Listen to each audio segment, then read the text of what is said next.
Hey, Scarefest. This is Joe Lewis. My hair is like this because I want to like this movie. I wanted to like the other one, but I didn't like the other one, and this one's slightly better. I'm going to break down the movie known as Fear Street 1978, the year I was born. So, Fear Street 1978 Part 2, whatever you want to call it, is a part 2 of a 3-part series of an adaptation of the Fear Street novels that we talked about in the last review. I'm trying to take these movies as they come. I know it's an overarching story, but they are 3 separate films, and they went out of their way to make them almost 2 hours long. Did I mention that in the last one? They're an hour and 45 to 50 minutes. Oddly enough, a little bit of trivia. Part 2 was actually the last one shot. Part 1 was shot first, and Part 3, which is 1666, which I'll review for you next week, was shot secondly, and this was the last one shot. Jamie G, I'll say their name, is a friend of mine. She loved them. She did not argue with me about my review. She said if you take the first one out of context, she could see where my review was coming from. Now that I've seen the second one, it's a little bit slightly better, but it takes forever. The last 45 minutes are pretty good. One thing I want to remind these people, the people that are making these movies, I want to remind them that true terror comes when you care about the characters.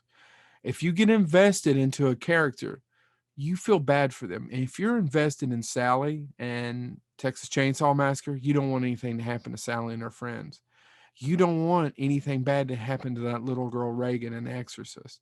If you care about the characters, the horror is huge.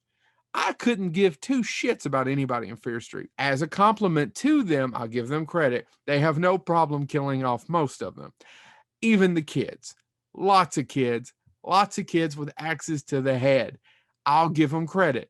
This movie's slightly better than the other one, although I thought the third act in the other one, especially the last 2 kills, were good. This one has blood everywhere. The kills aren't as creative, but they're fun. They do kill a lot of people. If you get attached to somebody in this movie, don't get attached to anybody in this movie. That's the compliment I'm going to give them.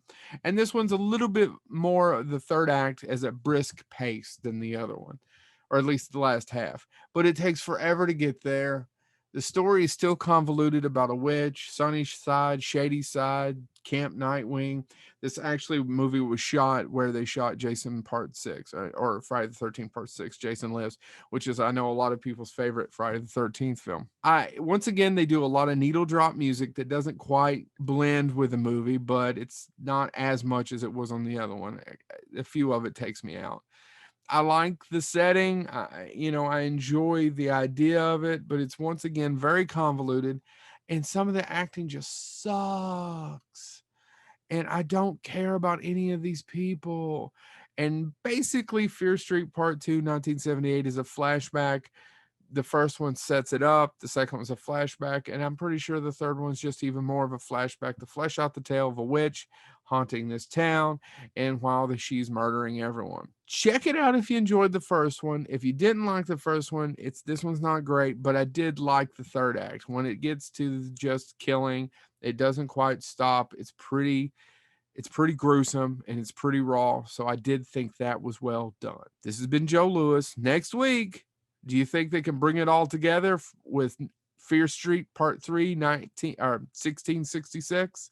I don't think so either, but I'm hoping. I do this for you. All for you, Damien. All for you.